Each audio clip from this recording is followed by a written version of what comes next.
Okay.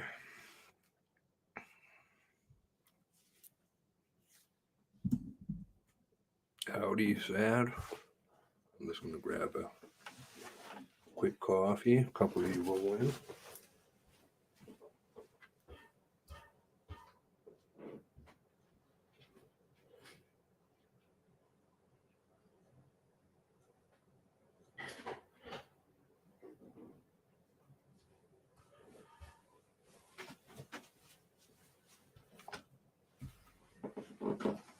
Oh, one cigarette. That's never good.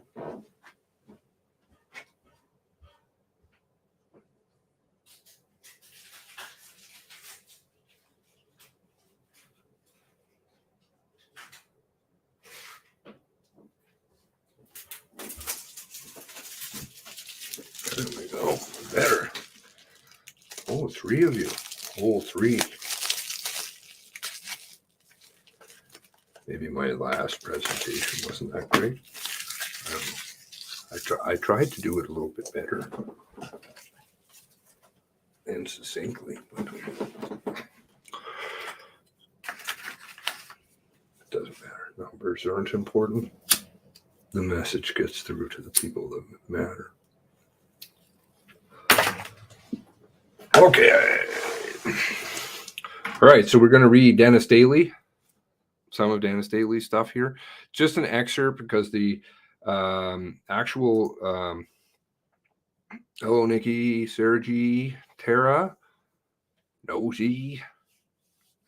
The actual interview is 120 pages.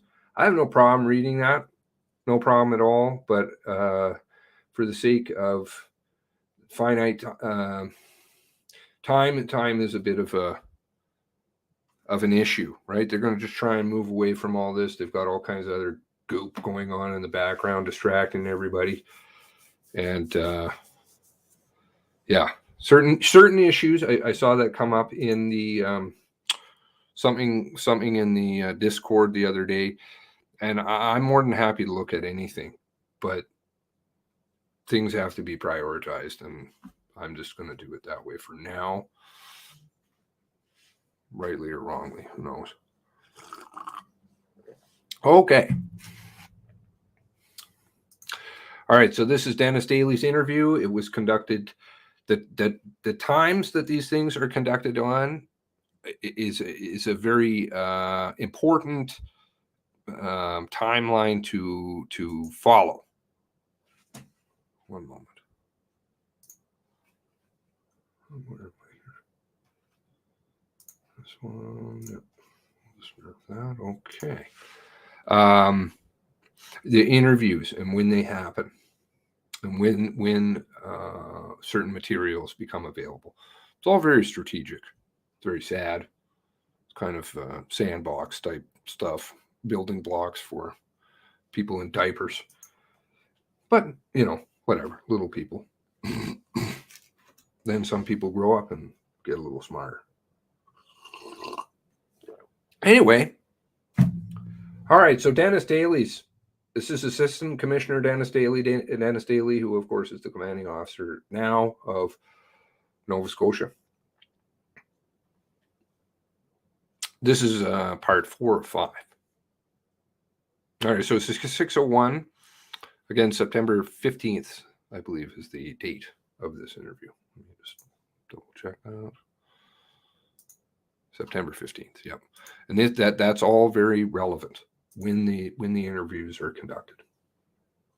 To whom? Barbara McLean, 601 Atlantic. We're resuming the interview, Assistant Commissioner Daley. So back over to you, Mark.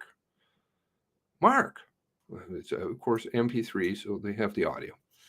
While we were off the record, as you can see, Assistant Commissioner, we were able to bring up your notes, which, for just the record, is GOC Comm or GOC 00764 494. Okay, so just to give you a slight idea where we're at, this is 76, almost 77,000 documents submitted by the government, at least to which you get none. In fact, they just keep withdrawing more. Comm 0064624. And we have up before us page 9 of those notes. I can give you the link. Sorry, one moment.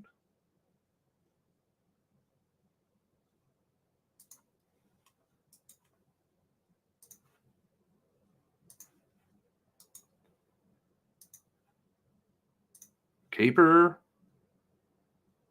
Linda M, hello.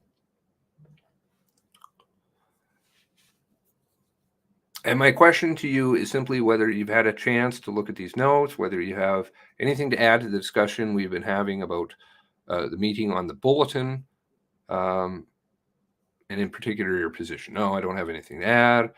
I think what I've said before still stands. Well, what I said before still stands.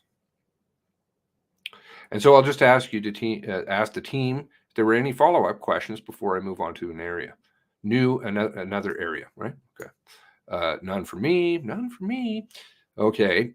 And now I want to move on to the summer of 2020, Assistant Commissioner, and in particular, July 2020. And I understand that you are aware that there was a referral made to CERT from H Division regarding some fairly serious allegations, and including potentially criminal conduct for blank members of Nova Scotia Police Service. Yes, correct. Your notes of the conversation, July 17th, 2020, and then CERT Director, former Justice Cagillon. I wonder if we could bring up those, please. Comm 0064626, page 5. I believe I showed them in the last video.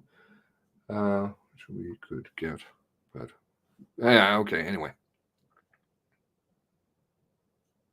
I'm not going to ask you to read, I'm not going to ask you to, this time, to read all of them for the record, but I wonder if you could help us with the line right before public interest immunity redaction. So actually, I might not be the last video that I reviewed that. It might have been the video before. So let me grab that and I'll bring it up.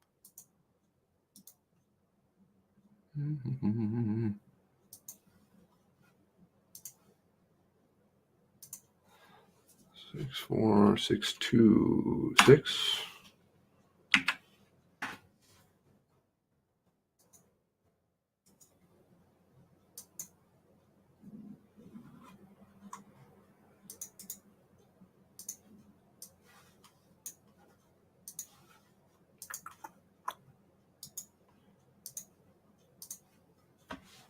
Because there's nothing to see here. And it's 44. Nothing to see. Generally not talking about passing feathers, which is kind of a relief. All right. I'm not going to ask you this time to read all of them for the record, but I wonder if you could help us with the line right before public interest immunity, page 5. Okay, so let's see here.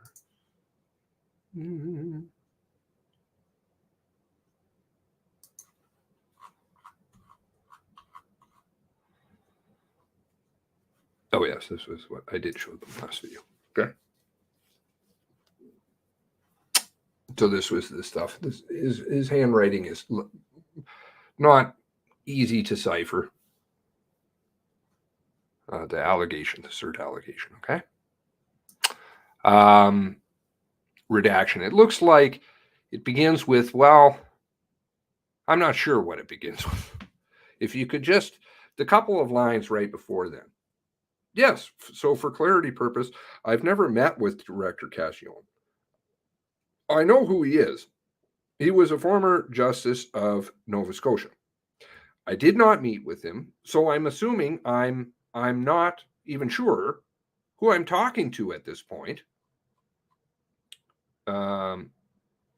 Who is? But whoever I'm talking to, whether it's Chris Leather, it was Chris that met with the Director of CERT. I've never met personally, so that, okay, so, you know, you didn't meet him in person? Because you guys are talking on the phone. Is it potential that he's saying that? You know what I'm saying? Being a little bit slippery? Maybe, maybe not. So that's helpful. Thank you. Yeah. Okay. Thank you. And so the last bullet is concerned over cost, quote unquote, which would be CERT, quote, concerned of cost and large-scale investigation. He, in quote, meaning Director CERT, quote, may seek assistance of IIO in British Columbia or ACERT in Alberta, end quote. So what do you understand in this call that you believe that you had with Chief Superintendent Leather? Yes. If we scroll up in my notes, it should say who I met with, but okay. Costa, Chris, Leather, and Sorab. Yeah. The Costa part is harder for me to decipher. It doesn't really look like a Costa to me, but whatever.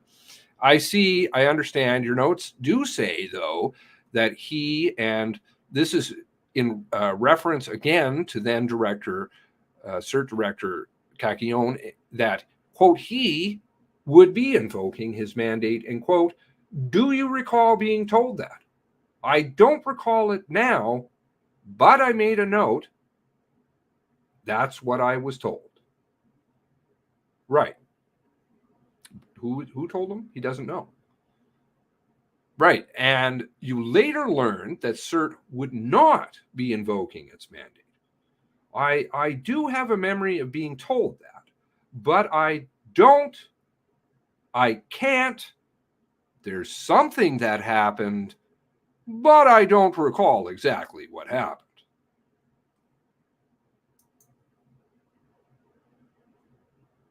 Does that make sense to you?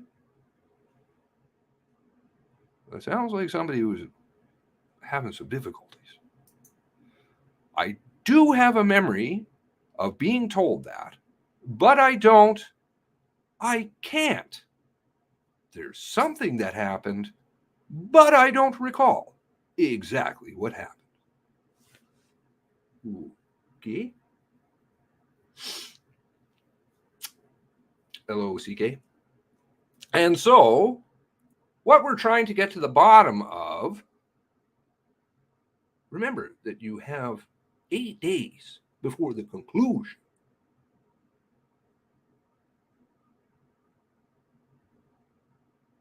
of the MCC. And October 4th, is it, I believe, is the, quote, document cutoff. Kind of a bit late to be doing this now. You were investigating feathers and shit before. That seemed important. Now you get to the nitty-gritty. Well, and so what we're trying to do is get to the bottom of this, and in this switch in decision. And so you can't help us with any recollection of why CERT may have chosen ultimately not to invoke its mandate, which, of course, we know it did not. Can you help us with that at all? Can you help us at all with that? I can't. I really can't. I don't know, nor can I even state whether we did. RCMP H Division did anything to advance the investigation or ask for an outside independent police agency to investigate or anything. I don't know that information because, normally if CERT doesn't do something, we are still seized with criminal information. Not sure exactly what that means, but I guess in possession of, the knowledge. So, and that was going to be my next question, because as you said, the information in the CERT referral contained allegations of potentially criminal conduct. Are you aware of anyone within the RCMP, including H Division or National Headquarters, following up on any investigation or referring those an investigation to any other entity. No, I am not.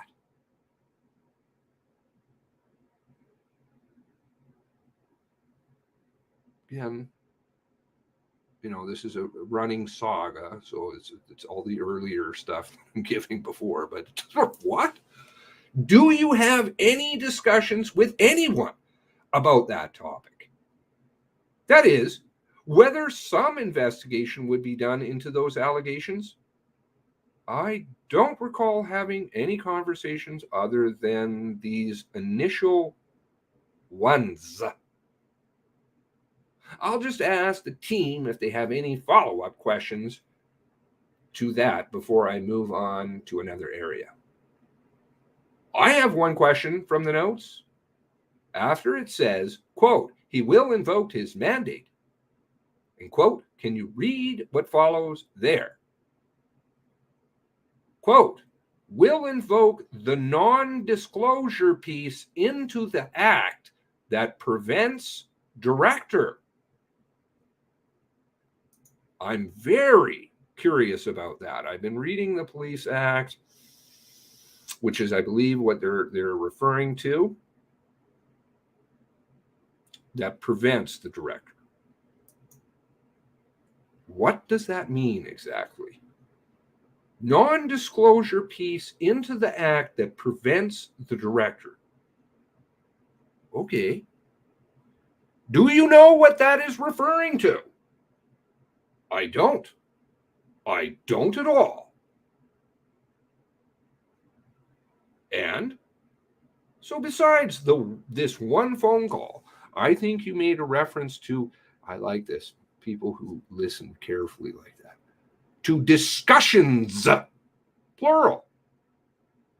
Were there a couple of discussions going on around this time? My memory is when I was originally informed the existence of this information that would have been the first conversation. And then I suggested, because of my prior experience with CERT, right? Because Daley is Nova Scotian formerly too. Prior experience with CERT, that is something that CERT should insert itself with. So it was my suggestion that H Division talk to Director of CERT to see if he would invoke his mandate.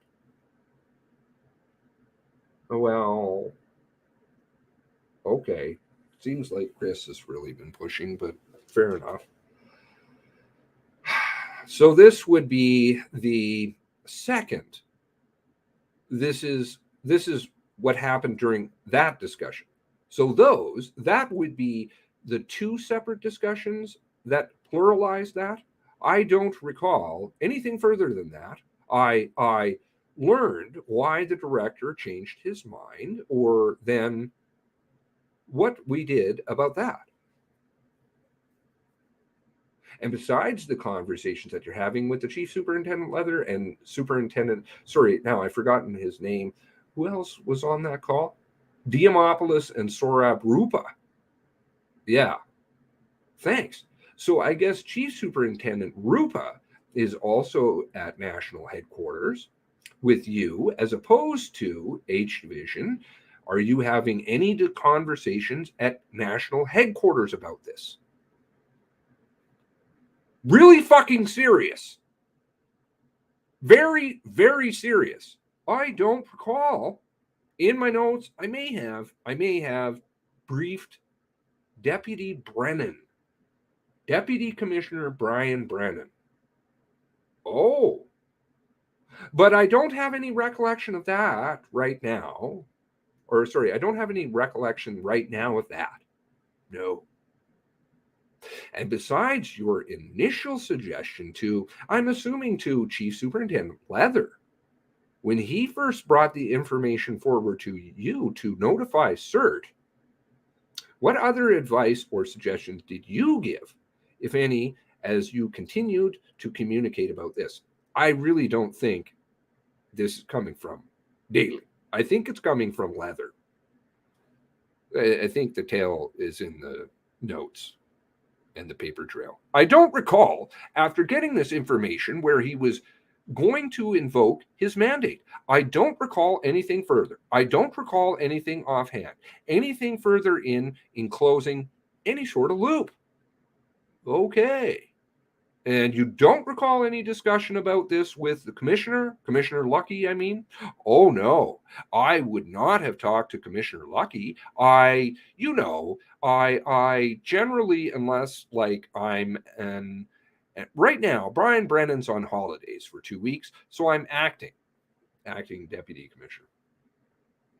So I probably would have more interaction with the commissioner, but generally I don't have a lot of interaction with the commissioner generally.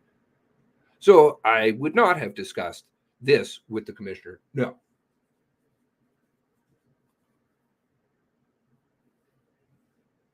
Rainbows. Lots of busier things to be doing. Okay. And I just have one quick question, because most of mine have been asked. Did you ever see any documentation on this matter, or were these only verbal updates? Only verbal updates.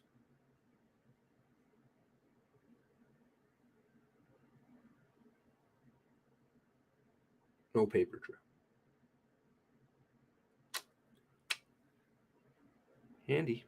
Can't eat that kind of stuff. Okay, great. Thank you. Now I want you to move to some of the leadership issues within H Division. I want to start with some of the notes. June 11th, 2020, call Chief Superintendent Leather. For the record, Comm 064625, page 8. And you'll see the 615 entry. Maybe you can take us through that, please. Yes, spoke to Chris Leather, approach responding to CAOs in Colchester as per their letter. Advised of teleconference tomorrow for Comm's approach. Advised him to call deputy to have a conversation in respect to relations with the commanding officer, province, and partners. Remember what I was leaving off at the last video.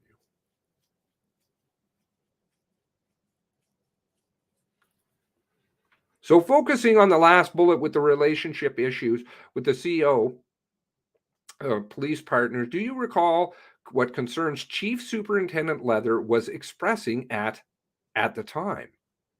Yes. And what was the date again? Sorry of that. Sorry.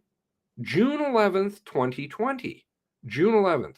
So yes, Chris expressed concerns with the leadership within H Division. Certainly, I recall that there were 2 camps within the division, and he was in one camp and there was another camp. And just for lack of direction, lack of engagement, lack of not being present, for instance, on behalf of the CO, that then impacted the relationship with the province of Nova Scotia, Department of Justice provincially, and would have impacted on police partners. And so that was his general information. Uh-oh, that's not good. So it sounds like there were concerns that were principally focused on the CO. Is that fair? Commanding Officer Bergman. That's fair. Yes. You know, he did talk about the province and, some of the issues, like, for instance, Alert Ready and, those issues with Alert Ready. He was focused on that, and police standards are as established by the province, and then police partners and the relationship with Halifax Regional Police and those sorts of things. But generally, it was around the commanding officer. You did mention, though, one of the issues was the relationship with the province around Alert Ready. Did I understand you right? Yes. Just the at this time, I think there's exploration as to, what, who did what, when, and what was emergency, EMO, Nova Scotia, what they were aware of, what were we aware of, those sorts of things, so that just the relationship with the province and the police standards was a big thing with Chris. Big thing with Chris. And the impact on police partners and that sort of thing. So we've seen some evidence about some degree of conflict around communications for Alert Ready between the province and H Division. Was that one of the issues being discussed? Yes, definitely discussed as to, what role of the EMO at the time, who knew what, when, who knew what about, and then I would extend that to police partners who knew what about that system and that sort of thing. So specifically, what sort of communications were going around about the use of Alert Ready? Do you recall that? No, I do not. No, I don't think so. I don't. Chris wasn't concerned necessarily about the comms. It was more about, again, I'll use the word infrastructure. That was he was always focused on, how to disseminate the risks of disseminating a message of those sorts of issues. That's what his focus was and always has been. Do you know how he followed up with Deputy Commissioner Brennan about those concerns? I don't know if he did at that particular time. He may have. I may have a note later that we spoke, but I know at some point he did. Did you have a follow-up conversation yourself with the deputy following the conversation with Chief Superintendent Leather? Again, I'd have it in my notes if I did. But I certainly brought it to his attention on more than one occasion of some of the struggles that H Division was experiencing. Are you able to place those in the time at all? Well, they were, if this was, I'm sorry, I think you said June or something? Yes, June 11th. Yeah, so June, the conversations either that I participated in or facilitated with the deputy, primarily from Chris Leather, Janice Gray, led to, I think, along with the deputy's own information, led him to going to Nova Scotia in October 2020. Led Brian Brennan going to October 2020 to Nova Scotia. So during that time, from June to, I was certainly identifying issues within the division. Melting down. Well, it's been melting down for a long time. So at some point after June 11th, you believe you would have a discussion with Deputy Commissioner Brennan about H Division issues, if I can call it that. You just can't place in time when that was. Not exactly, no. And it would have, I'm pretty certain it's in my notes. But I do recall one particular where I facilitated a call with Janice Gray, and I participated in that with the deputy. I likely would have participated in one with Chris Leather, but I'm with the deputy, but I don't recall right offhand that one. Do you recall, and you may not, whether June 11th call that we've been looking at was the first time you heard about the concerns from Chief Superintendent Leather or anyone else for that matter? I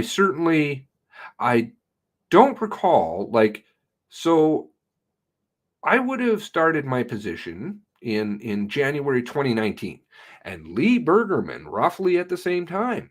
So and then Chris Leather started his position in later 2019, I believe. So Chris was not in his position for a very long prior to Portapique happening. So based on that, I don't have any recollection of any sort of discussion about, but again, I have to refer back to my notes. But I don't recall any discussions prior to Portapique with issues developing within the division.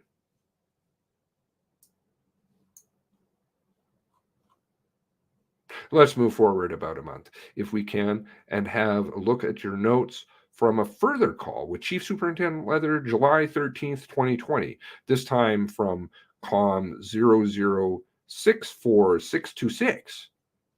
And we're looking at page 3. If you could walk us through this 13-minute entry we see here.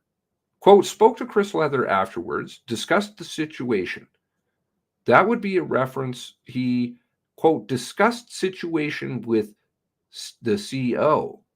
The commanding officer does not believe things will change with her, as that is the way she is coping. Alert ready meeting today with the province that she is not attending, but the province wants her to. Is aware of C1 redaction box, stuff, and submission to CERT. So tell us what you can recall of that conversation. What I can recall is based on the first bullet.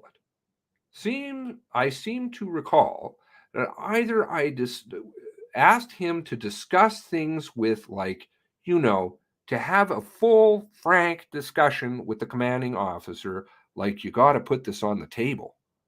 And I think that was my suggestion. I don't think that came from the deputy,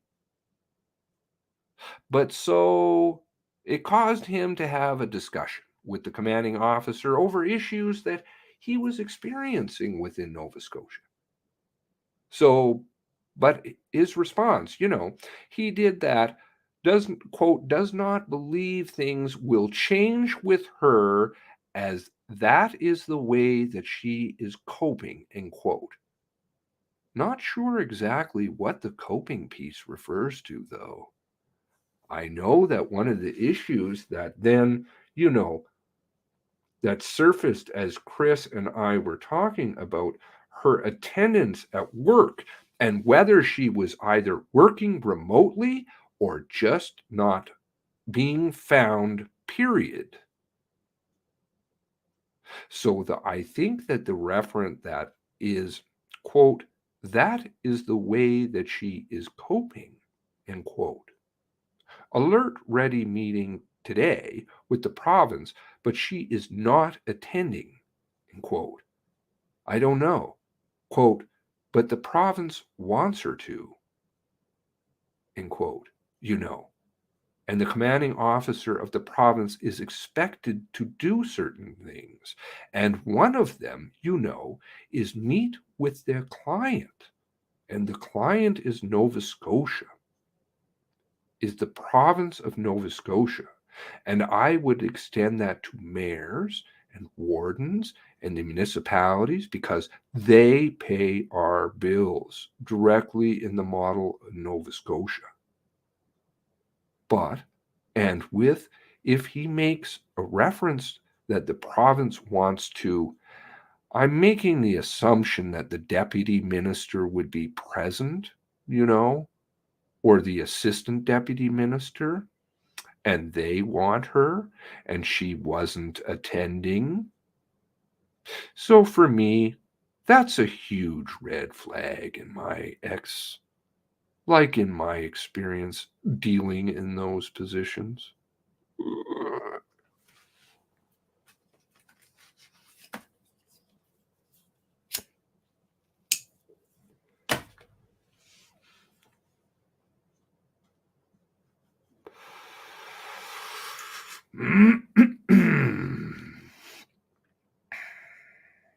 Remember the press conferences.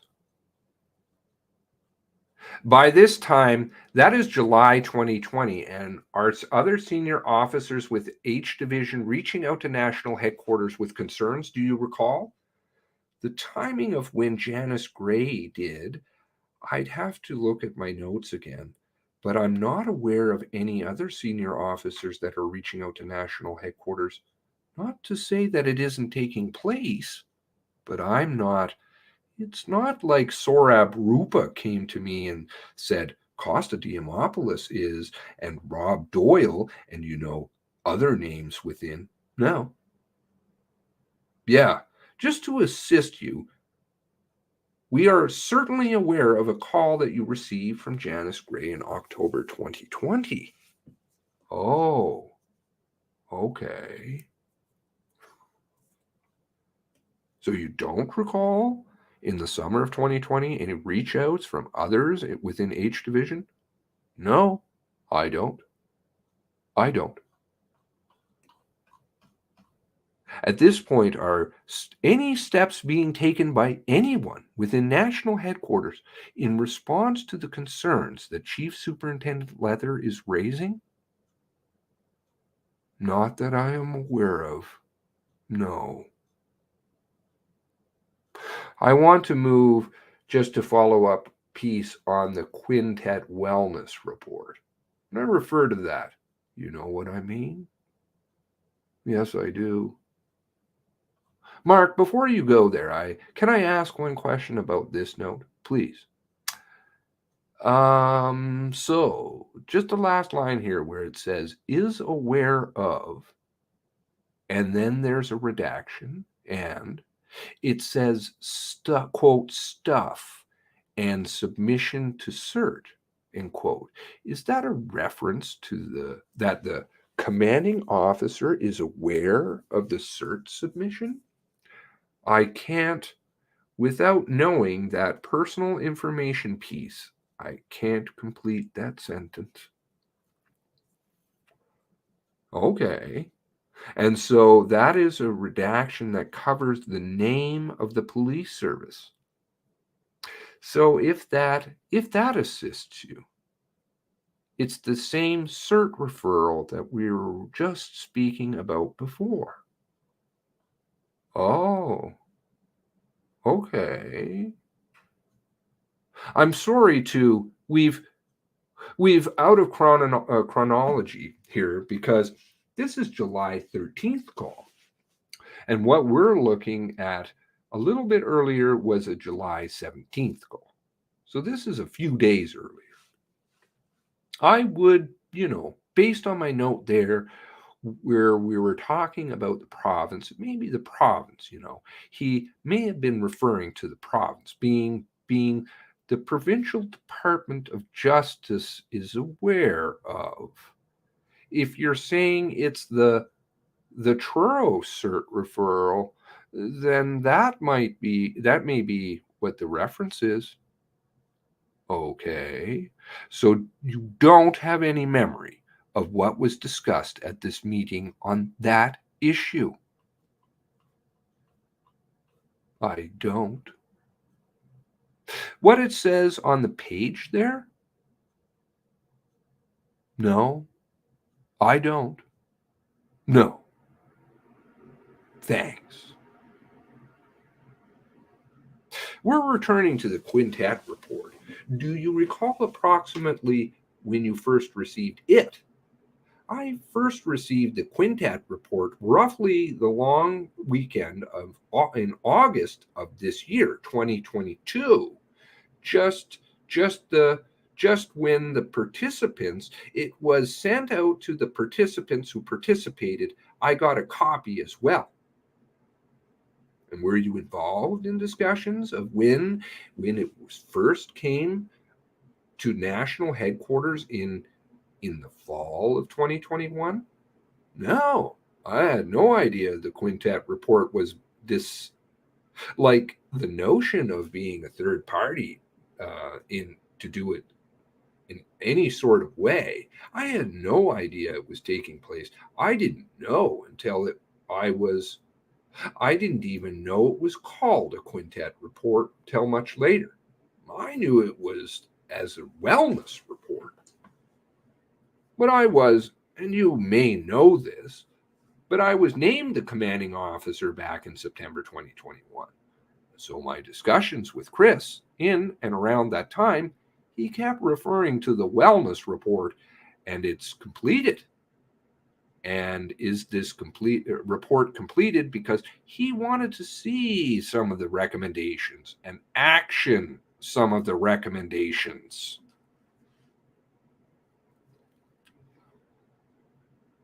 Sounds like somebody wants to do something. And so he was the one that was telling me the wellness report was actually done. And so that caused me, I said, well, I don't know. And so that caused me to ask the deputy if this wellness report was completed. It was in, I'm going to say it could have been the summer of 2021 is when, but so I was named the commanding officer in 2021. And then, unfortunately, due to blank, it was delayed.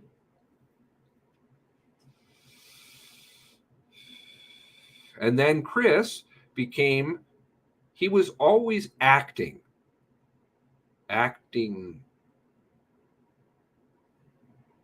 commanding officer. But when Lee Bergerman retired, he would have been an actor, but it would have been more an interim CO because it would have been a longer period of time. And so any time that we spoke more formally, he always wanted access to the wellness report. All right. And you mentioned a moment ago that you followed up with the deputy when you heard about the wellness report from Chief Superintendent Leather. Again, can you place this in time roughly? I'm going to say it was in late summer of 2021. Could have been early September, roughly 2021, is when I learned of the wellness report. And then, and again, Chris Leather told me about the existence or execution of the report and then wanting access to it. Remember, he's contract Indigenous policing. Brian's his boss.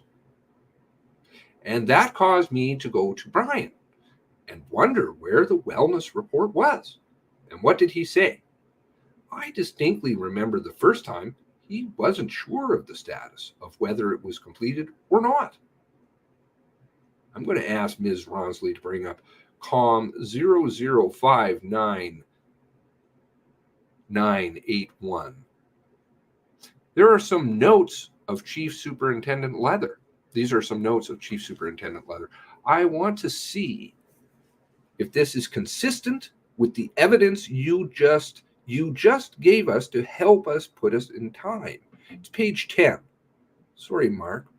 What date are you looking at? Sorry, I'm looking at November 12th, 2021. Sorry. This is November 12th. I'm just going to find out on my hard copy. Just a second. Okay, sorry, Mark. This is just some discussion amongst themselves. That was my fault. I didn't realize there's a left and right-hand side of the page. It's on page 10. Right. So you're going to see that there's a reference in Chief Superintendent Leather's reports to a call. Looks like 1500 hours, 3 o'clock. Quote, a call to D. Daley catch-up. Do you see that? Yes, I do. Yeah. And then number 3 says, quote, wellness review. Dennis messaged Brian. Not seen report.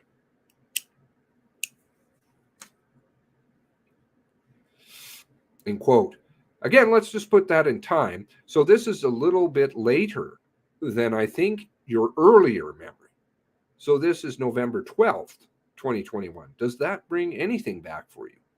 Well, yeah. This would have been accurate. So my timeline is based on, I was appointed in roughly September 2021. Shortly after my appointment, blank. And so my transfer was extended. I guess you would say, and so that would make Chris more, because Lee would have been retired. I think she retired at the beginning of October or so in 2021.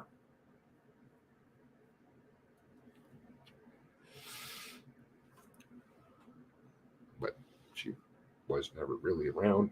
Anyway, just acting to actor. So that would put Chris in as interim CO. So our discussions around the end, like post Lee Bergerman's retirement, as he became interim CO, our discussions were around, some of the discussions were around the wellness report. So he's interim CO asking for the wellness report. He wanted to action these reports, and then my transfer kept getting delayed, and eventually it was canceled in February, and he hadn't seen the wellness report, and he wanted to action some of those recommendations. But he's not getting it. He was meeting with his senior people, as would be normal, and they were asking questions. So normally, our conversations took place just before a meeting with his senior people. So he would say, quote, any status on the wellness report, end quote. And I'd say, no, Chris, and so that would be, and my transfer was canceled roughly at the end of February of 2022. Ferguson, remember Ferguson and all this mishmash? So the reference to messaging Brian, just again, I'm sorry, I think we've covered this already, but just again, do you recall the messaging to the deputy commissioner? Yeah. No, I wouldn't say messaging. I would say talk to deputy commissioner, like, yeah. So I definitely brought it up to him. Okay, and what did he say? Depending on the timeline, he said, like, he wasn't aware of the completion of it. And I'd say, well, Chris wants to action some of these, and my transfer's delayed.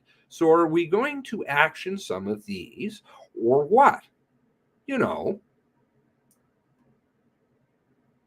And so he didn't know the status of the completion of the report. And I just want to keep moving forward in time and see that this triggers more memories for you. So we're going to stay in these notes, but go forward. Ms. Ronsley to page 35. And on the right-hand side of the page 36 is the upper number actually. Yeah, you've got it here. 63 at the top right-hand corner. Yeah, thank you. And as I read this note, Assistant Commissioner, you'll see after the irrelevant redaction, it's quote, wellness review, even in light of this delay, as per Assistant Commissioner Daley's email to mid-December, end quote. Can you help me with that? Does that bring back a memory of learning about the delay in the report? It does. Now it does. Yeah, like I know the plan was to give the report to the new CO, and that would have been me. So Chris was never supposed to get it. And then, of course, my transfer was delayed. Now, in the reference to Christine Greno, I've mentioned Christine Greno before, and that Chris mentions, quote, upon Christine Greno's return to work, end quote, that Christine Greno is RCMP employee who works out of Alberta. St. Albert, I believe. I believe it is, who heads up our national advisory services. Also provides in a dual role, I believe, some wellness support to the force, and that sort of thing.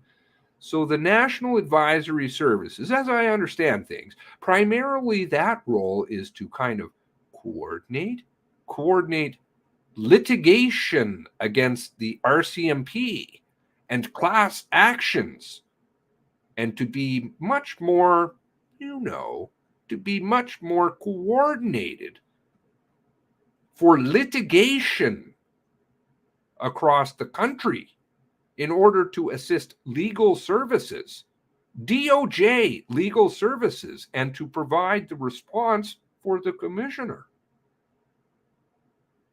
Class actions.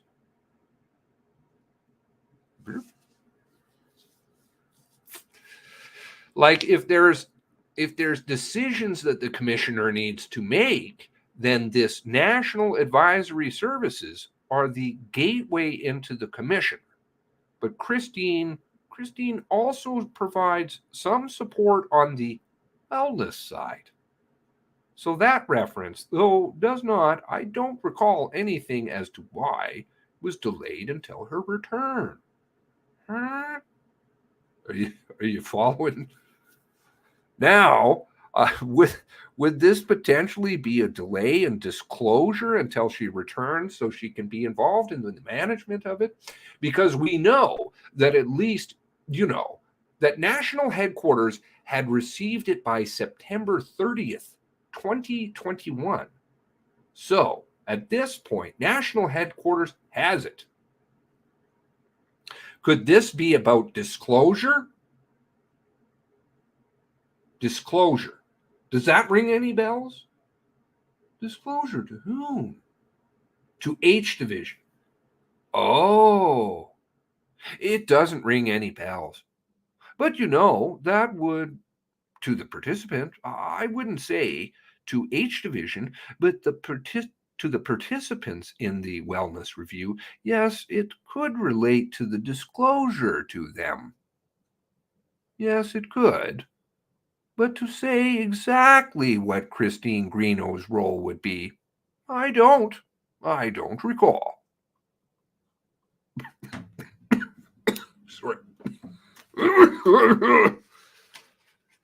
At this point, I think we can assume that Chief Superintendent Leather certainly does not know that the review has been finished, right?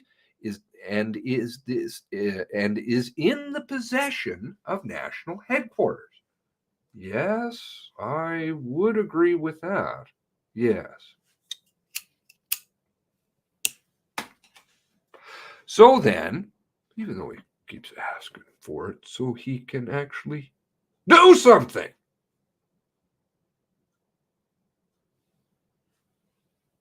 Well, better delay. So I want to go forward in time now to something we've more recently been provided with, which is a working draft management action plan. It's Comm 0063665. But just so you know, not on the website. Maybe Ms. Ronsley can scroll down for you. Management action plan. Would be nice to see. Can you scroll down so you can have a look at the whole document? My screen is still blocked here. Okay. Oh, there we go. All right. Do you see it there? Yes, I do. Yes.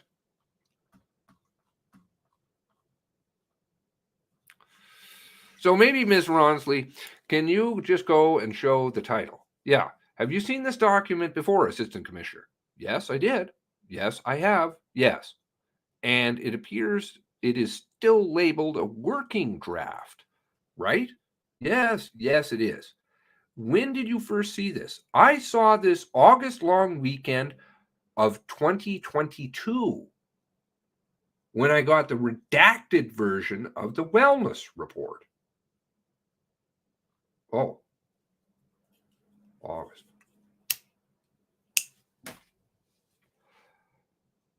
Our understanding is that the draft was created relatively recently. That is in the last couple of months. Are you able to assist? Do you have any knowledge about when it was created? No, don't. No. But again, you saw it for the first time around the August long weekend? Correct. Now, as I mentioned earlier, the Quintet report is dated September 30th, 2021. Can you help us with why this management action plan is still in draft almost a year later?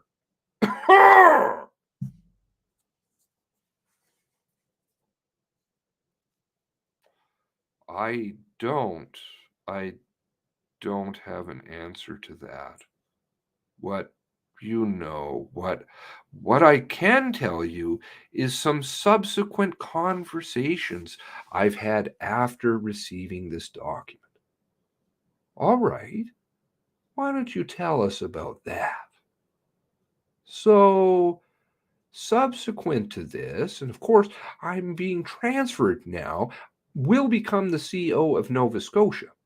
So I've had at least one conversation, if not two, with the current Chief Human Resource Officer at the RCMP, Nadine Huggins. Nadine Huggins. Nadine likes Vision 150, big time. So she would have been the deputy commissioner equivalent. And then the interim CEO of Nova Scotia is John Ferguson, Assistant Commissioner John Ferguson. So we go over this working draft. A couple of points that I insisted upon is that the participants I don't have an issue with the first section, theme 1, is in the section because those are programs, kind of national programs that are either on the way but the two things I insisted was the participants be consulted in drafting an actual working plan. I need a helmet.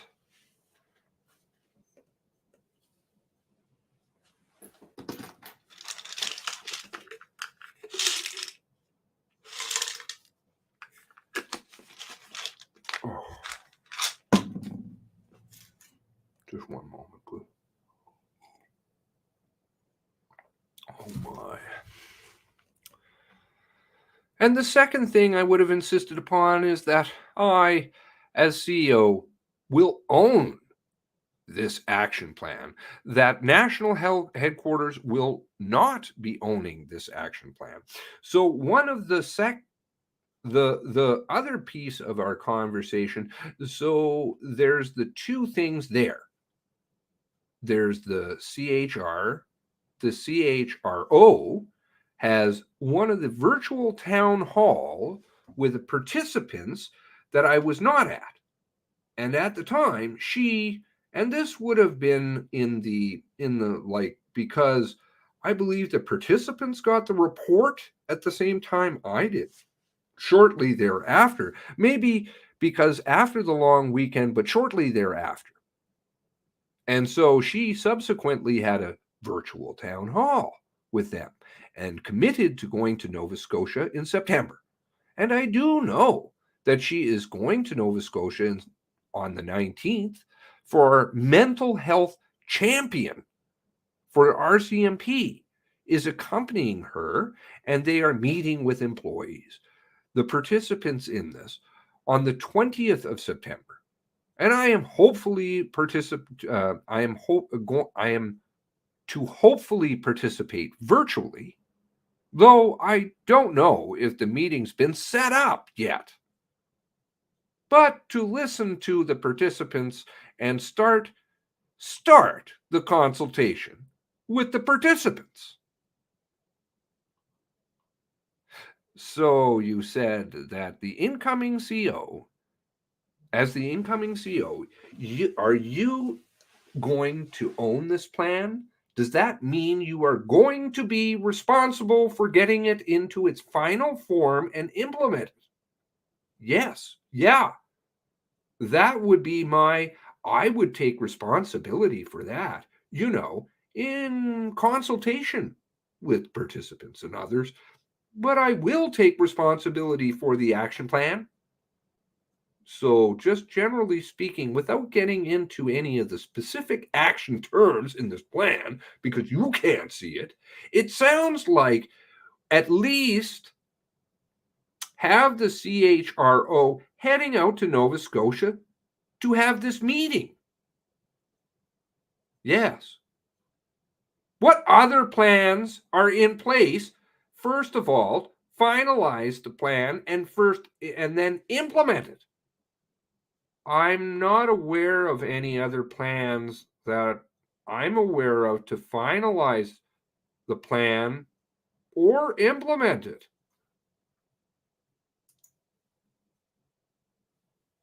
And I said, what?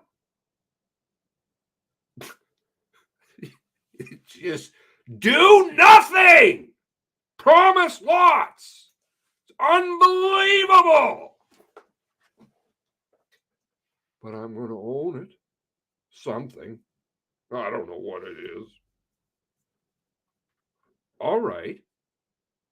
What are you saying is that you're going to be your job? Is it now your responsibility to do that? Correct? Correct. Correct. There has to be a local solution to that national headquarters can't, they just can't manage it from afar. Reasonable. So it needs to be local solutions and local implementation, that sort of thing. So I was just going to go through a few of the action items. So maybe I'll just do one and see whether you're able to assist with things.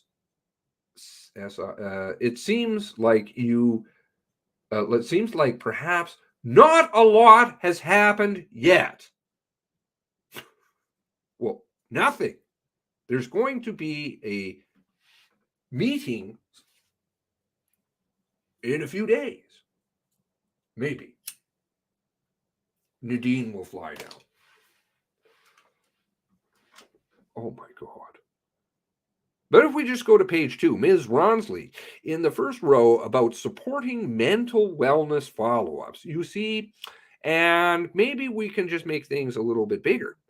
So the first row there, the item says, quote, support mental health wellness follow-ups by providing additional funding and professional expertise over the next 3 to 5 years.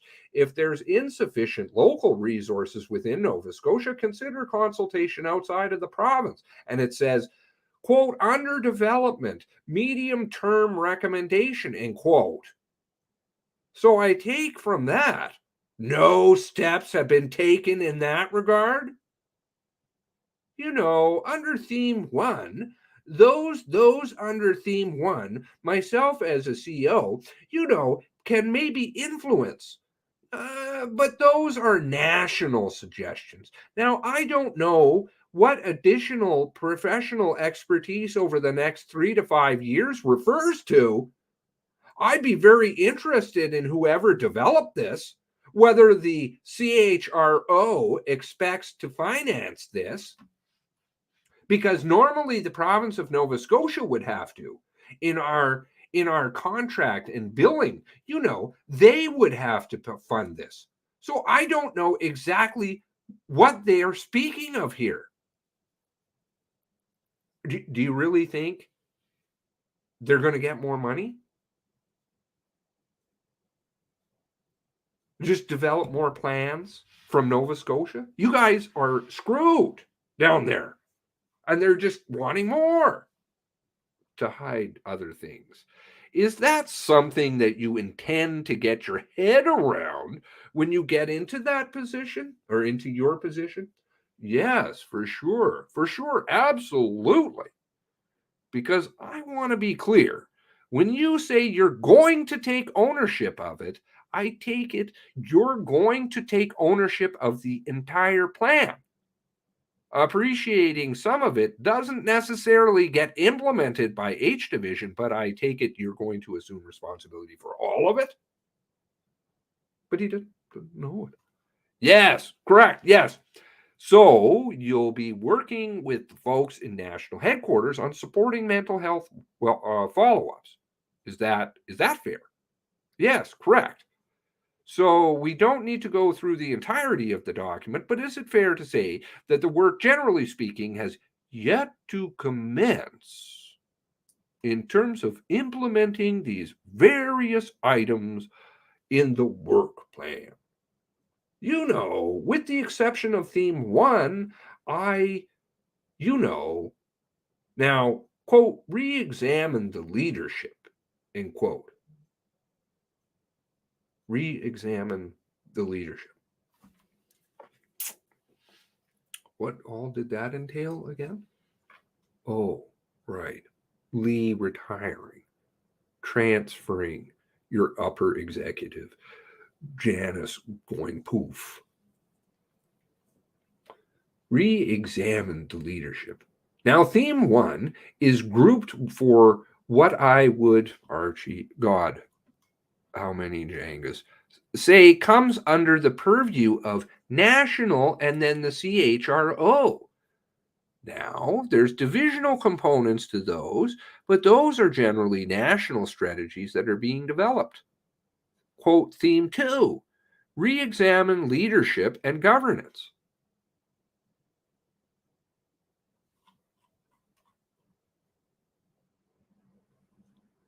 Theme 1, re-examine the leadership. Theme 2, re-examine the leadership and governance. Okay. I don't know what the governance means, but re-examine the leadership, theme 1, which is also theme 2. There's going to be me as the new CO, and there's going to be a new criminal operations officer. There's going to be one new district policing officer. All those. There's going to be new support service officer, like to replace Darren Campbell. All those staffing issues. I think actually they've all been completed. I was expecting yesterday or last night for 2 people to be named, but I didn't see it. So, but they've all been completed.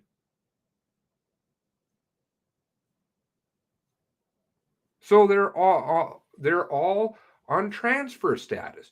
One's coming in from Yellowknife, me coming from 2 coming from Ottawa, 1 from Regina. So that's the re-examine the leadership. So that's been actioned, if you will. I'd have to go down and see.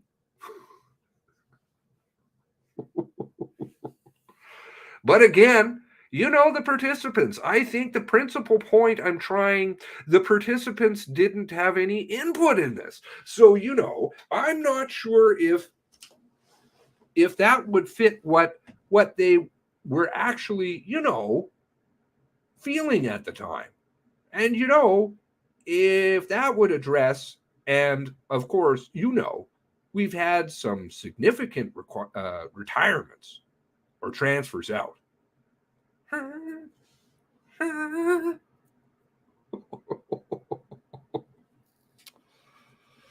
So those that remain or those that are interested, that's who I want to hear from, and that's who I want to design an implementation plan with.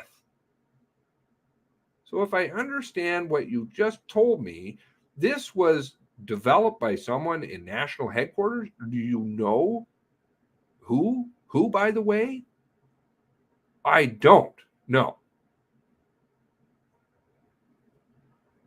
And the point you're making is really, before you go too far with this, you want to get the input of those who participated in the study. Correct. I'm going to ask for any follow-up questions from the team on what I just covered. And then I'm going to suggest about a 5-minute or so, 10-minute break. so that we can just marshal what's left before we wrap up. First, I'll invite the team to ask any follow-up questions. None for me, and none for me.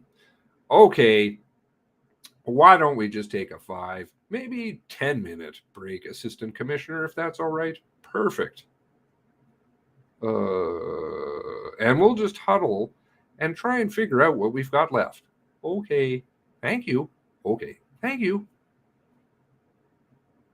So they take a 10-minute break. Thank you, Assistant Commissioner.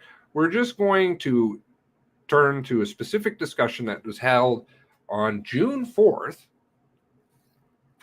I love dates. June 4th. And it's SMT discussion.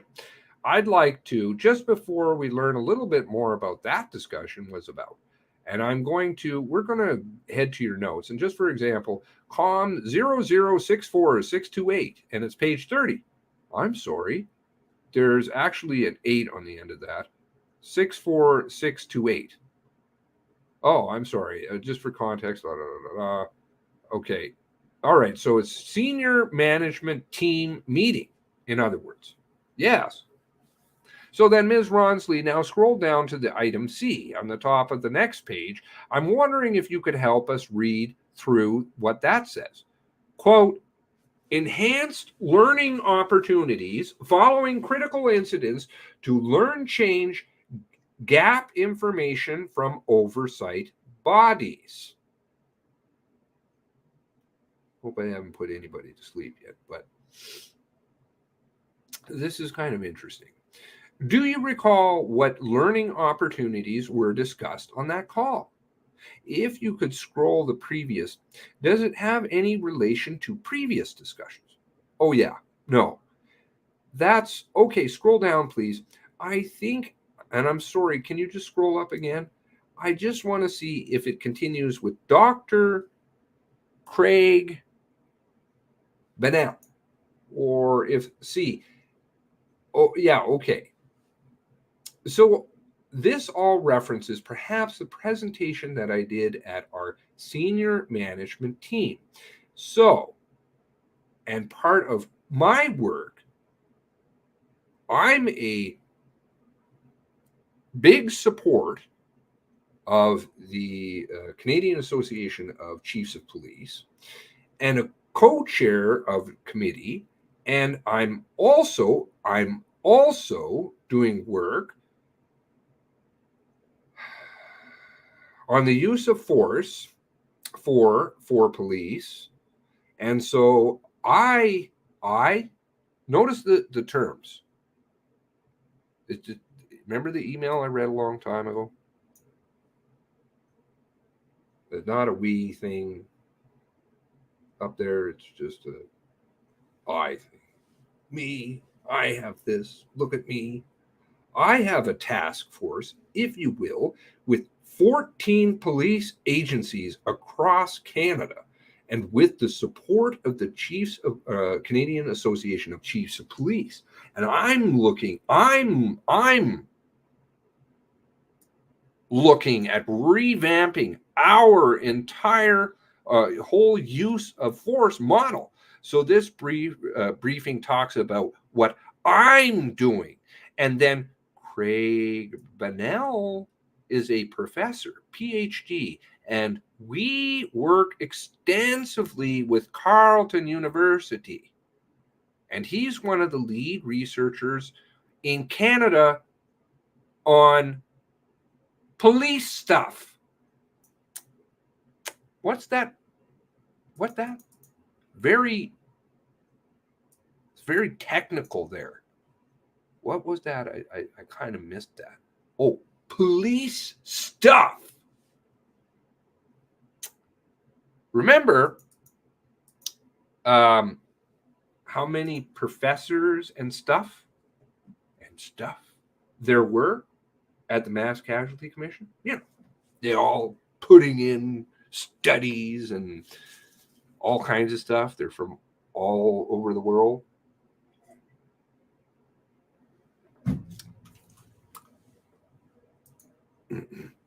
We work extensively at Carleton, at Carleton University. And he's one of the lead researchers in Canada on police stuff. And so this is all in relation to police use of force in incidences in general.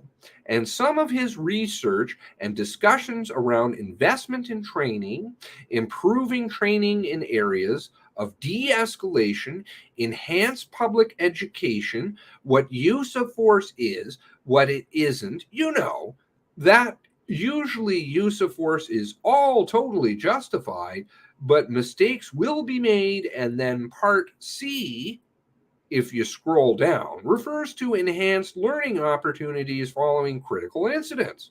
He's big on doing after action reports on critical incidents.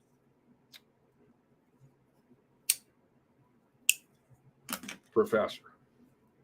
Now, I would delineate between, the Portapique mass casualty critical incident and an arrest that's captured on camera where a police officer is using force in a singular event, right? But by the way, sorry, where are those fucking cameras? Like the dash cams that you have? Anybody want to look at that? No? Want to just look at Wortman and see if maybe he had some saved video. Meanwhile, the entire force in Nova Scotia has dash cams. But no, mass casualty. Huh? Okay. Sorry, it just bothers me terribly. I don't want to. So in my humble opinion, the information I'm giving SMT, there has no reference to Portapique whatsoever. It's more about my project on revamping the use of force model and training on de-escalation and that sort of thing. That is still going on.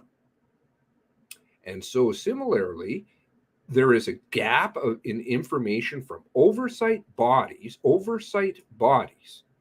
CERT and shit, well, whatever, shit, and CERT, fuck, related to that piece as well. Then you got to get them on side, so they do what you want. I think what I'm referring to is generally when use of force incident is captured, especially on video, it's turned over to an oversight body like CERT or SIU or IIOs. And SIU, sorry, is Ontario. IIO is BC. And we never get any information soon enough to make any sort of change in policy. It might be 2 years down the road before we gather any information or any insight about what their recommendations may be. Do you see what is going on? It's been going on for decades. Just people fucking around. They do nothing. Zero. And they employ tons of people to back them up in their debauchery and complete failure. Can you support us, please? We'll pay you. Thank you. Any follow-up before I move into another area? Just one. So Craig Bunnell, was he presenting at the meeting, or were you just speaking about his work? Just myself. And was he part of the operational research unit, or is he somebody external that you work with? He is external. He is employed by Carleton University, but he oversees. We have an agreement where, students will come in and do research, and they actually, so we have some paid students, some paid non-students. But the connection is with Craig Bunnell and the university, or Carleton University.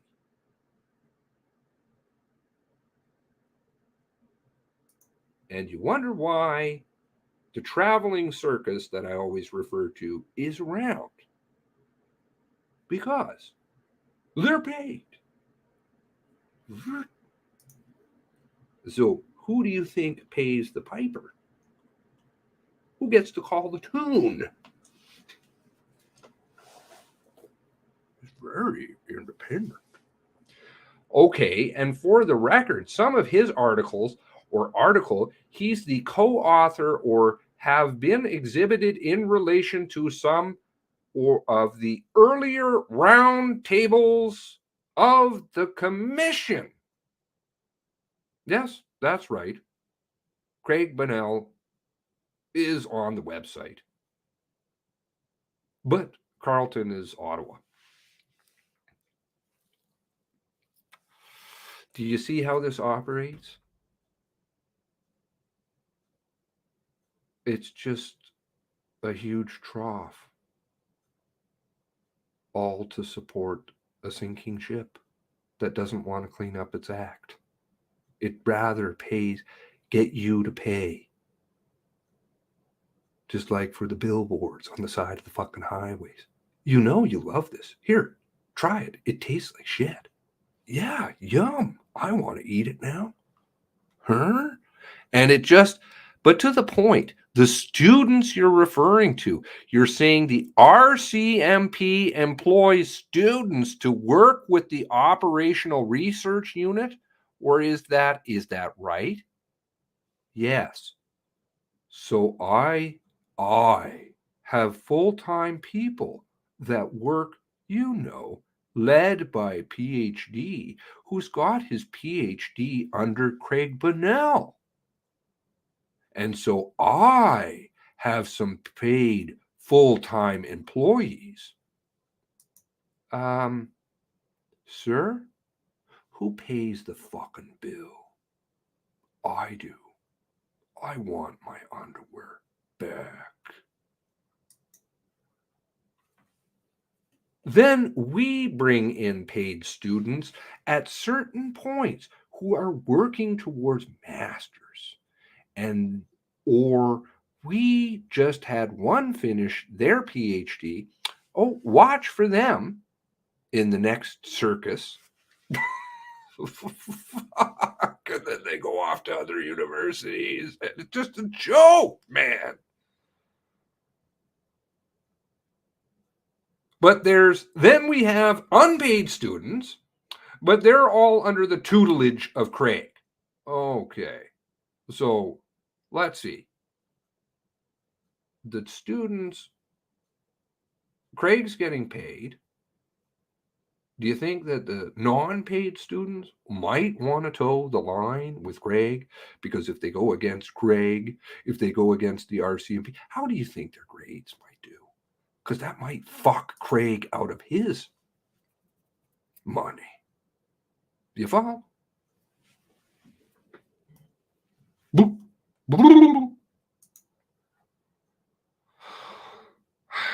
But they work with us, and they'll access some of our data and do their research and that sort of thing. And the merry-go-round goes round and round and just keeps picking up more people as the snowball rolls down the hill.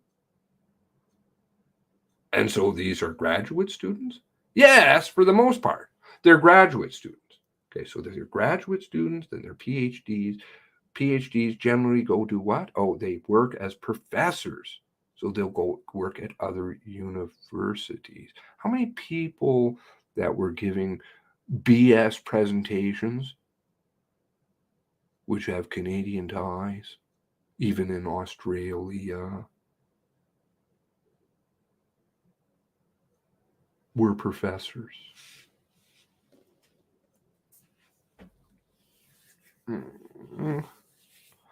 Yes, for the most part, they're graduate students, but they could be in fourth year heading towards some sort of post-grad. Good, good. And they're going to become the professor.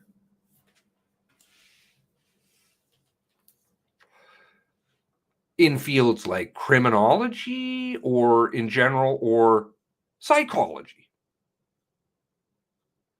Psychology. Criminology, primarily. Yeah. Yes. Psychology. Thanks. And nothing from me, Mark. Thank you. I wanted to now, Assistant Commissioner, to move more briefly to the Susie Bootland case. Are you familiar with that? Oh, okay. I'm not. I'm not familiar with the details, but I'm certainly aware of what took place. Yes, in general. What I'd like to know more specifically, are there any plans in H Division, including Colchester County, specifically to review or address the problems of training, policy, or supervision that may have impacted the investigation in that case? I'm not right now, as I speak right now, I'm not aware. Oh, poor Susie. Poor Susie. Poor anybody who gets run over by this bus, including the 24, including all of you, including me. I first became aware of the case because of the, oh, sorry, what happened here? My apologies.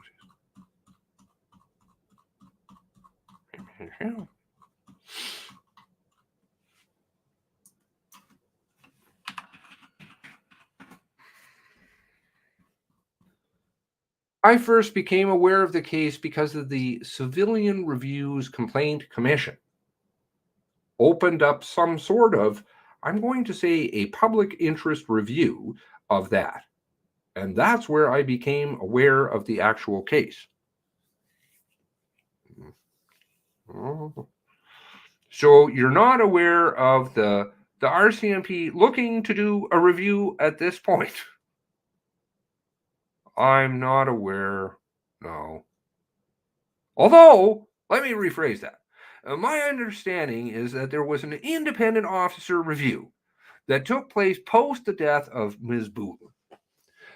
So there has been one. I didn't know the existence of that, nor the outcome of that, until the CRCC, Civilian Review Complaints Commission, announced fairly recently that they were going to do a review of that. These poor sods at the CRCC. Yes, I phrased that poorly. What I meant was not review per se, because you're right. There has been an IOR done, but rather to address the problems that have been identified. No, I'm not.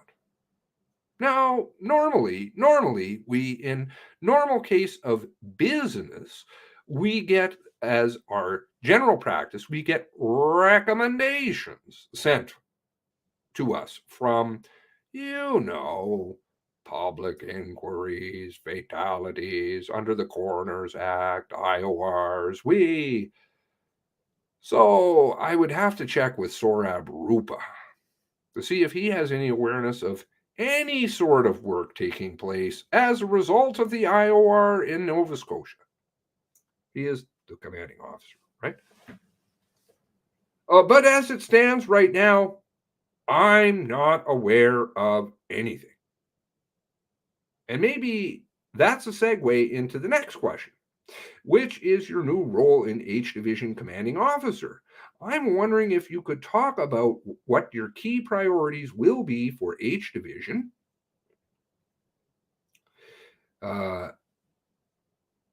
commanding officer. I'm wondering if you could talk about what your key priorities for H Division once you assume that role.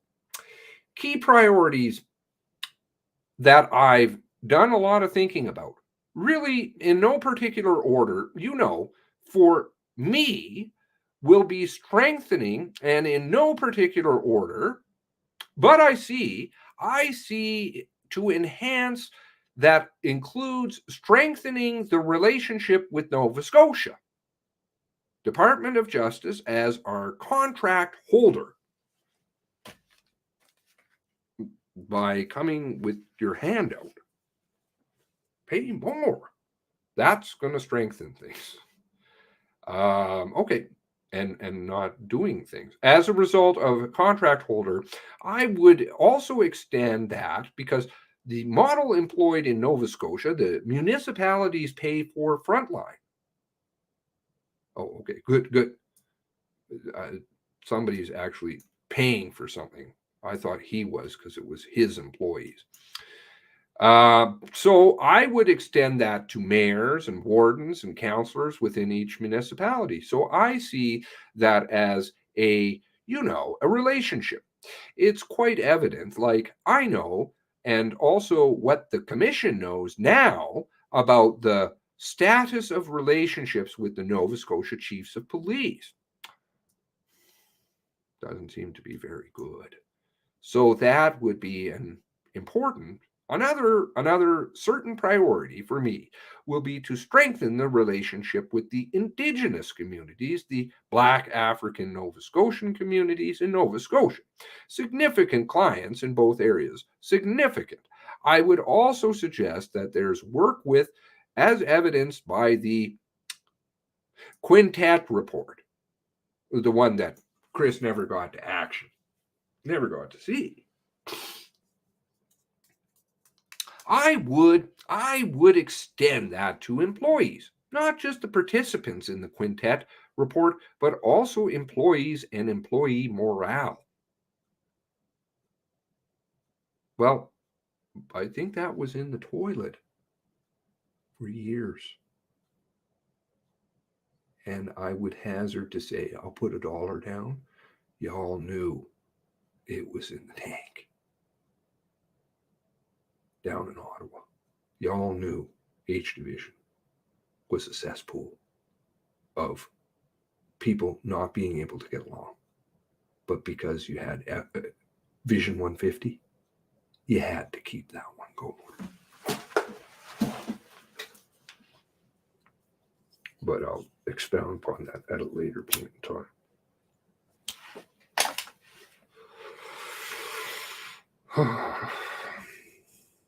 So I'm looking forward to, the Quintet report, but employees morale, but I'm also indiscernible, most importantly, with at least participating in the recommendations from the Mass Casualty Commission. But it seems like you've got a few that nothing's been done on, or you don't even know,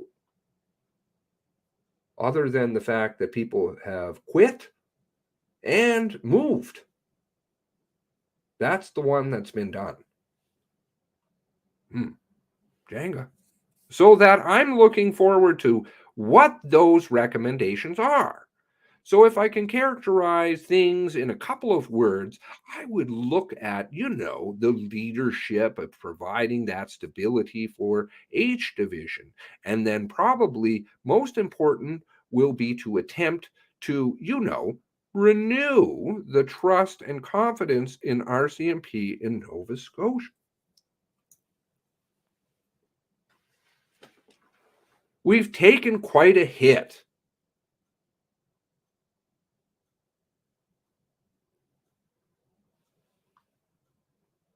We've taken quite a hit. Some of it deserved, some of it not deserved. But for the memory of the victims and survivors and family and everybody impacted, I do feel it's important. So it comes down to a lot of relational things that will need to be improved.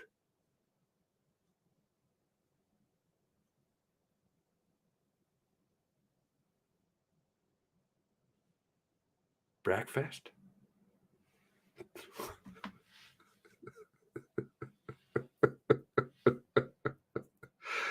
So that, in a nutshell, that will be the focus, both in the short term and in the long term, because those discussions will take, many, many, many, many months to take place. So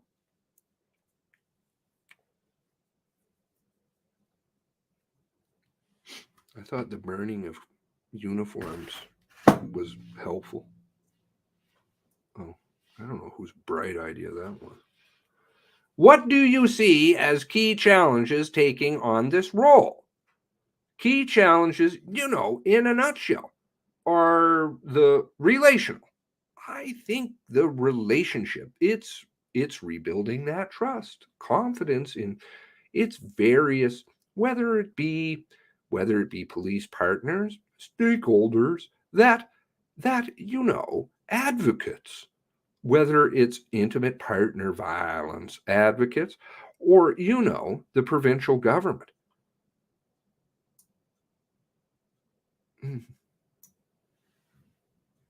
Who haven't even proven.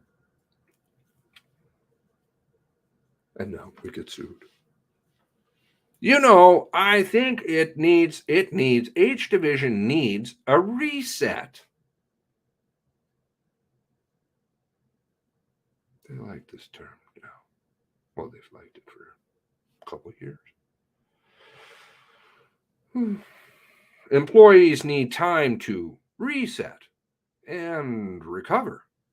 We have excellent employees in Nova Scotia, resilient employees. What about that SITREP report again? Oh, that's just gone somewhere. Who helped that go away? Has anybody figured that one out yet? DOJ Nova Scotia? DOJ National? Ottawa? Felix get a phone call? So, I'm just wondering. Not making any accusations. I just wonder. Seems strange. Disappears. So, my role is to provide some stability. My role is also, and this is one thing I've been thinking of, is that I want to demonstrate empathy and show empathy and respect for everybody.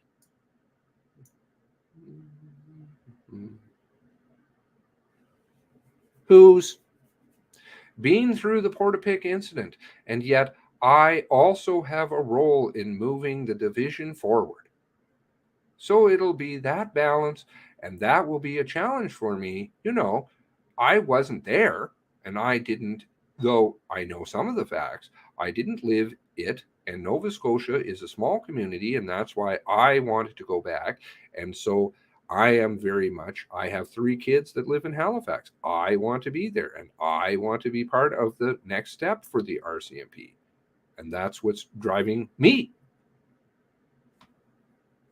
We have a couple of closing questions that we ask every witness that we've spoken to.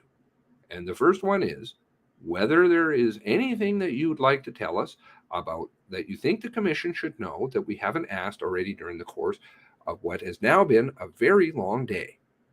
No, I don't think so. I think we've covered quite a bit of my involvement. Remember, I said very noticeable difference with Chris Leather's interview and any other. I think we've covered quite a bit. I think I said to Ms. Ronsley at one point that, I wanted to reiterate, I do want to recognize the subject of the critical incident review, which is interesting. This is going on in the background too. There are things that are happening, but what are they just going to end up? Things that they don't read, just like Lucky said, has disappointed Nova Scotians. And however, I do want to say how much we've improved things in the delivery of ATAC. we've introduced a new technology or a new technique for our emergency response team involving technologies. I was told long ago they were gonna pick on ERT, and they always like to use the techno-goo. We just don't have the gadgets. Please, we wish to monitor people more and more and more if possible. We've solidified the public alerting. We have active threat standard, which governs the distribution of our carbines and our training and our hard body armor.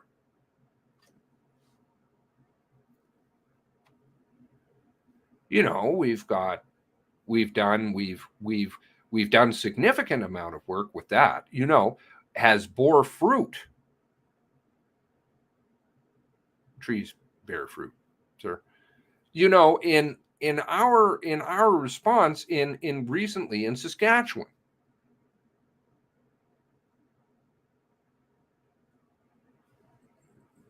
Who was on the wanted list for months? Oh, and you had the wrong photo that you put out? Oh, right. We've been working on, I know, for instance, the family liaison project or policy. Was an issue identified. And so we've taken steps there.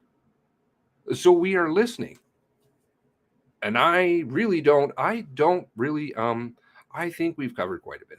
So I really don't have very much to offer other than to offer. No. And we'd be grateful for any thoughts that you have about the recommendations that the commission should consider. Thank you for that question, because that's a good question that I hadn't really thought too much about.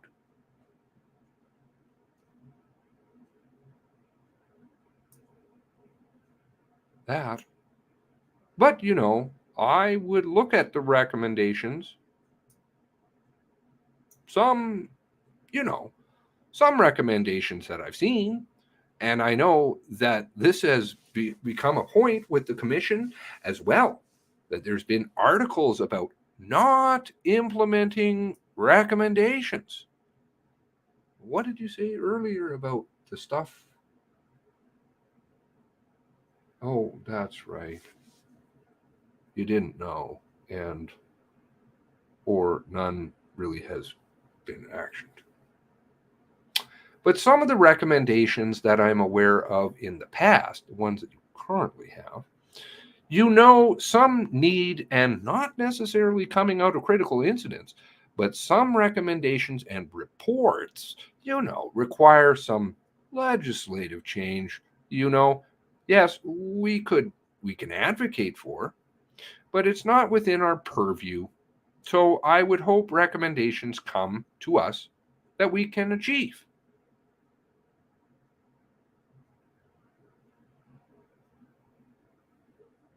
What about that bar? How high is that bar? Or is it like the mat test bar? Let's just drop that because it's racist against short people. Sometimes, for some of the technology advancements require funding.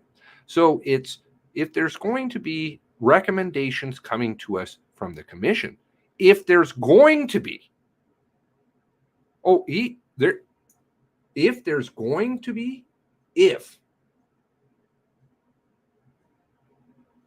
is he hoping that they recommend nothing? Does he actually think nothing is going to be done? That would require funding. That require funding, then governments will have to be involved in those discussions. So they'll have to be, achievable, I guess, and then come with necessary funding. The one area I think would significantly advance all policing, I think, is the notion of aftercare during or after mass casualty events.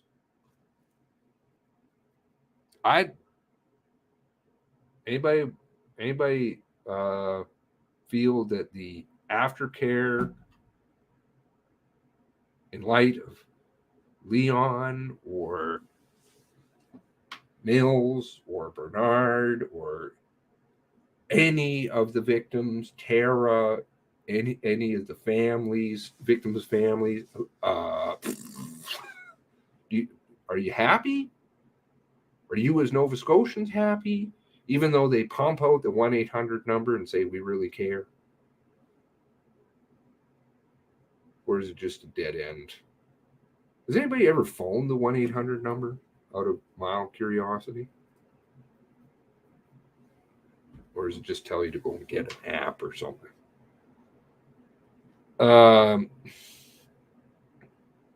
Is the notion of aftercare during and after mass casualty events. How about you get rid of the fucking shit? And I don't know if Canadian Policing or Public Safety Canada, and I don't want to identify them, but we need to develop some sort of a response to a structured response to mass casualty events.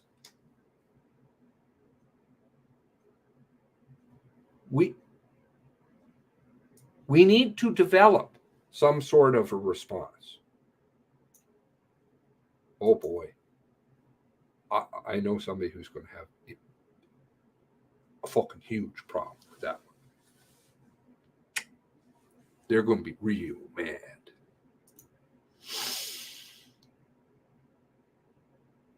Are not going to dissipate. We need to develop some sort of a response. So what are you saying? You had no response? Oh, but they were written long ago. Maybe not quite adhered to.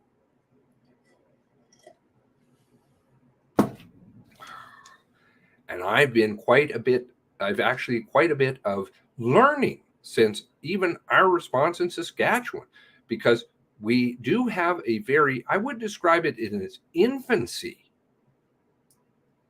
of mass casualty support. Oh no.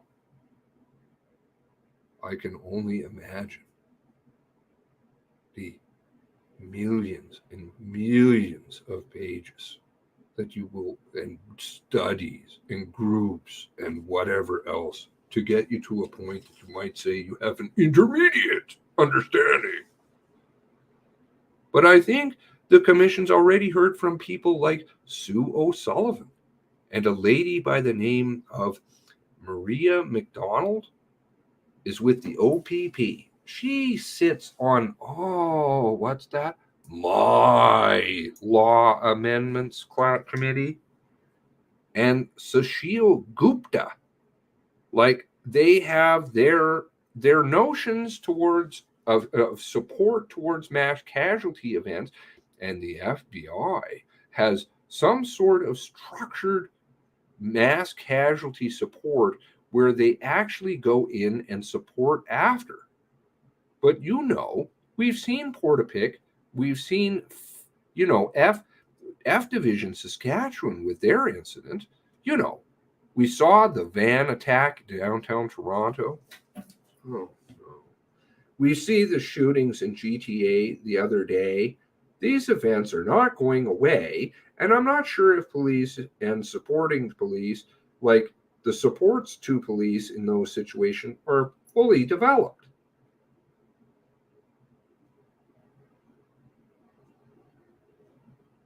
So that's something I'm very interested in, and I'm hoping the mass casualty makes some sort of recommendation around that.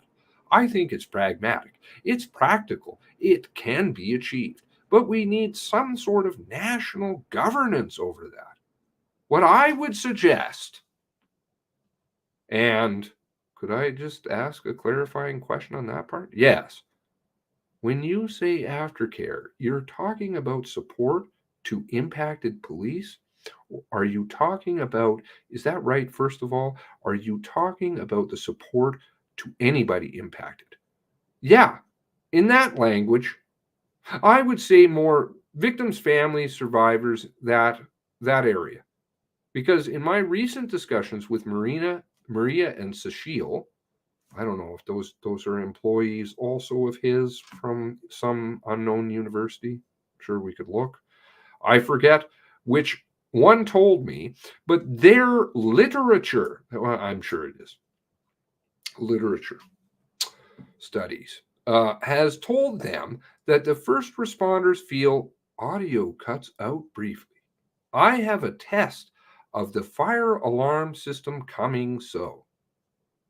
Oh, okay. But it helps reduce the occupational stress injuries on first responders if the victims and survivors are all looked after.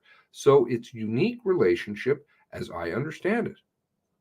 Well, that goes without saying, I would say. And it stands to reason because responders feel that they have failed if somebody is hurt or killed and what they could have done but if victims are supported, survivors, so it's that notion, it's that primary for external to police. So when you said support police, you mean support police supporting others? Well, or a structured team coming in that will support victims, support survivors. If they come under the banner of the RCMP, that's fine. I know that the OPP have something developed, and I'm sure progressive agencies like Toronto and Vancouver might have something.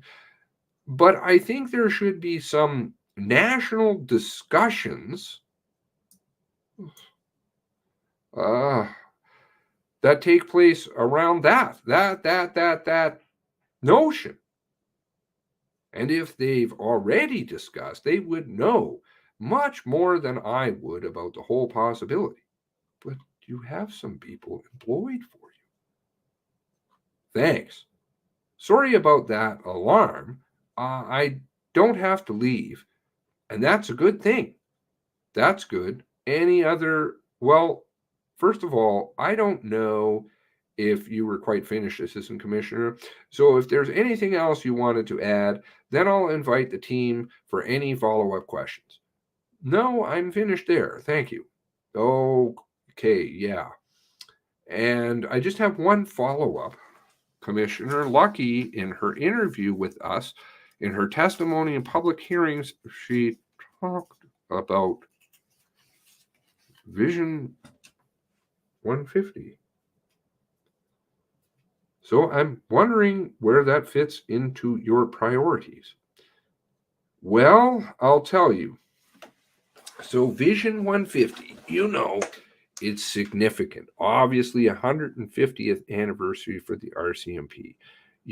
Vision 150. This is just the way I've operated ever since I was a young RCMP officer. I take something and make it my own.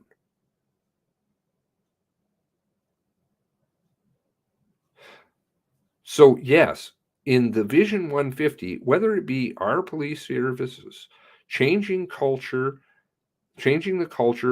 I was assigned a lot of those priorities to move forward from a national level as per my job but what I did here was within my own purview and my 250 employees is we actually that's why I said I referenced on the Quintet report about participation and consultation with participants.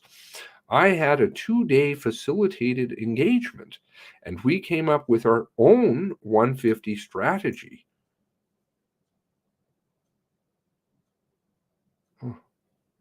So why write a playbook? And interestingly enough, one of the priorities became, mental health and wellness, which is obviously large in the police community these days. But we introduced 13 psychosocial factors. And I did see that in the Quintet report is predominantly mentioned. And so, I am fairly well versed in those psychological factors. but what makes a healthy workplace and those sorts of things. So I would look at those elements. That's my take on Vision 150. Well, interesting. He's leaving some stuff out, but let's see. So I always take something. One of its core pillars is our police services. So, I'll take those 13 psychosocial factors from the Quintet report. Who knows where that is? And implement some of them, within our action plan. Then I'm supporting Vision 150, our police services. Oh, so he's going to leave out the other pillars? I'm also supporting the culture, change within the RCMP. I'm one that I take, and ask people throughout my career. I take something and then try to make it my own. And that way it lives and means more to me. I don't know if that's a good answer. So what is the point in writing policy if you just readapt it? Not that I am in any way supportive of Vision 150, which is a total toilet and is destroying the force. And yeah, again, not going there, but I believe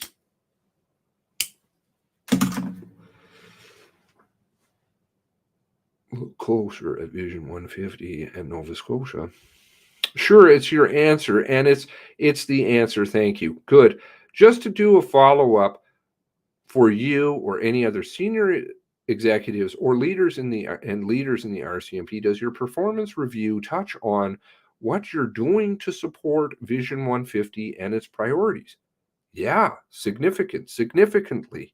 It does.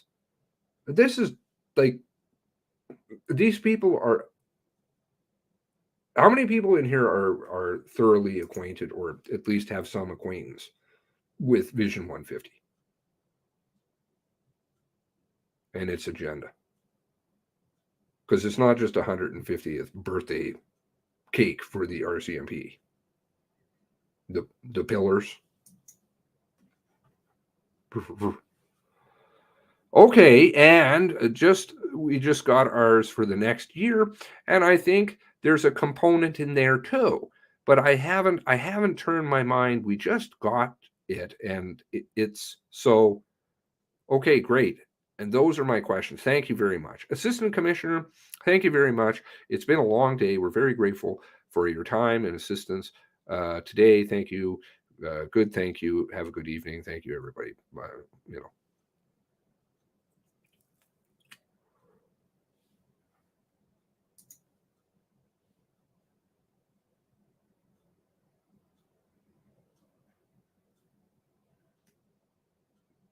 Not many familiar with the Vision 150.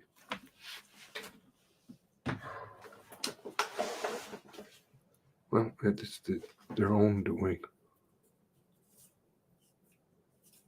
Frankly, Chris wanted to do something. He wanted to clean that up, like right away. They left paper trails on all kinds of things. I'm sure he's got all kinds of other things sitting around under lock and key.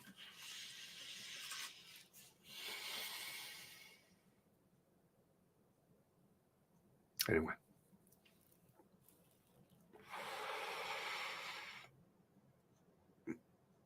Yes, it has lots of social engineering.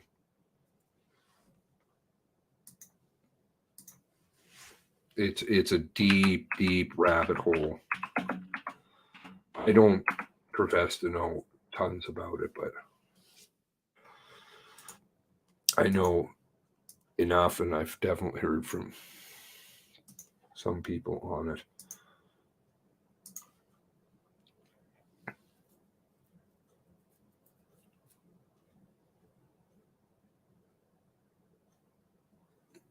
I've done a little bit of a dive on Vision 150 website. Feel free to dig around. It's not exactly, again, the most user-friendly stuff, because I don't think, frankly, they want people to know too much about it. The implementation timeline. Good to see that it's been modified, well, over a year ago. It's very current.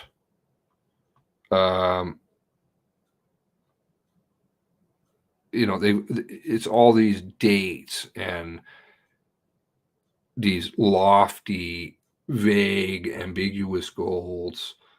A lot about restructuring leadership positions and who should be in there. A lot of signaling and things that don't necessarily have much to do with policing. No, yeah, here's one. Yeah, expand gender-based analysis plus equitable, diverse, inclusive workplace.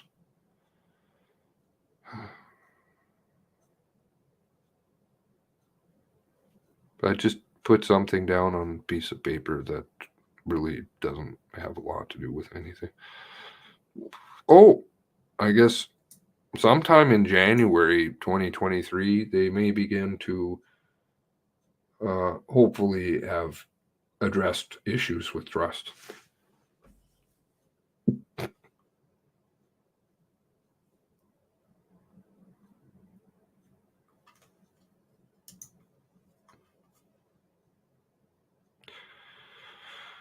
Oh boy. Oh boy.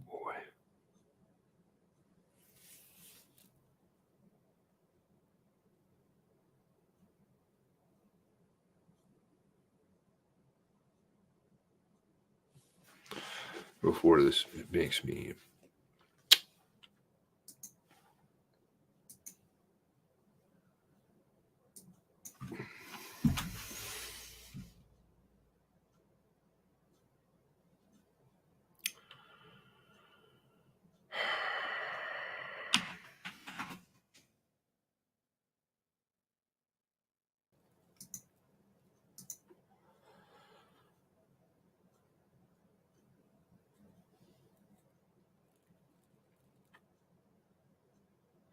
I want to read the other parts of this because there is a lot of good stuff, but it's long, right? So, and there is more to do with different things that are going on. But anyways, proactive disclosure. Here, the two camps.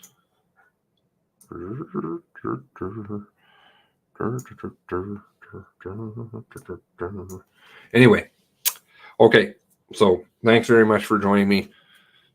Sorry, it's not quite as maybe fast paced as the other one, but do take good care of yourselves. God bless you all. And I'm having me cracking myself a bud. Well, I'll have an aspirin and maybe a snooze. God bless you all. God bless the 24.